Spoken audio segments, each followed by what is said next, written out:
আমি আজকে হাতে মেখে ছোট মাছের চচ্চড়ি রান্না করব। এর জন্য কিছু আলু নিয়েছি, একটু বেগুন আর ধুন্দুল, কাঁচামরিচ, পেঁয়াজ, আদা রসুন বাটা, জিরা বাটা, হলুদ, লবণ।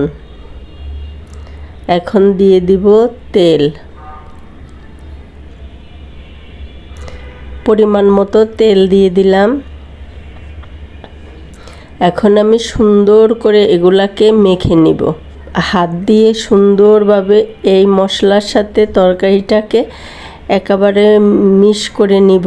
সুন্দর করে মেখে চটকে নিচ্ছি। দেখেন কি সুন্দর করে নিচ্ছি। এভাবে করে নদীর ছোট মাছের চচ্চড়িটা রান্না করলে কিন্তু অনেক মজা হয়। এর আগে আপনাদেরকে আমি দেখিয়েছি কিভাবে মশলা কষিয়ে রান্না করি, আর এটা হলো হাতে মেখে রান্না করি। তো দুইভাবেই রান্না করা যায়। এখন আমার মাখানো হয়ে গেছে, দেখেন কি সুন্দর। এখন একটুখানি পানি এর মধ্যে দিয়ে দিব। বেশি পানি দেওয়া যাবে না, কারণ ধুন্দুলটা থেকে কিন্তু পানি উঠবে। আর অল্প একটু বেগুন দিয়েছি, বেগুন থেকেও পানি উঠবে। এখন যে সেই ছোট ছোট মাছগুলো আমি দিয়ে দিলাম। ছোট ছোট মাছগুলা দিয়ে এখন তরকারির সাথে আবার আমি ভালোভাবে মেখে নিচ্ছি, উল্টে পাল্টে তরকারির সাথে মিশিয়ে দিয়ে দেখেন কি সুন্দরভাবে এভাবে তরকারিটাকে মিশমাশ করে দিচ্ছি। এখন আমি চুলায় বসিয়ে দিব।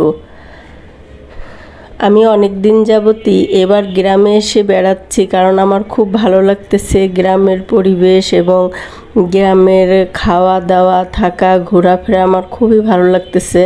তো আমি অনেক দিন যাবতই গ্রামে আছি। এখন আমি দিয়ে দিলাম উপর দিয়ে কিছু ভেন্ডি, জালি জালি ভেন্ডি বা ঢেঁড়স, আপনারা যেটাই বলেন সেটা এভাবে দিয়ে দিলে কিন্তু খেতে ভালো লাগে। এটা আপনাদের ইচ্ছা, আপনারা দিলেও পারেন, না দিলেও পারেন।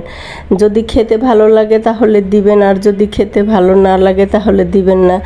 তো আমাদের বাসায় কম বেশি সবাই পছন্দ করে, তার জন্য আমি দিয়ে দিলাম। আর গ্রামে তো অনেকে একসাথে থাকা হয়, অনেকে একসাথে খাবার খাওয়া হয়। আসলে রান্না করলে মানে এটা খুবই মজা হয়, মানে মজা না হলেও মনে হয় যে অনেক মজা হয়েছে।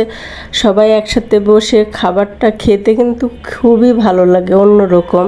তো রান্না করলে কিন্তু খুব মজা হয়। আর অনেকের তরকারি একসাথে, অনেকগুলা তরকারি রান্না, বড় পাতিলে ভাত, আবার সবাই একসাথে বসে খাওয়া, এটার কিন্তু মজাটাই আলাদা।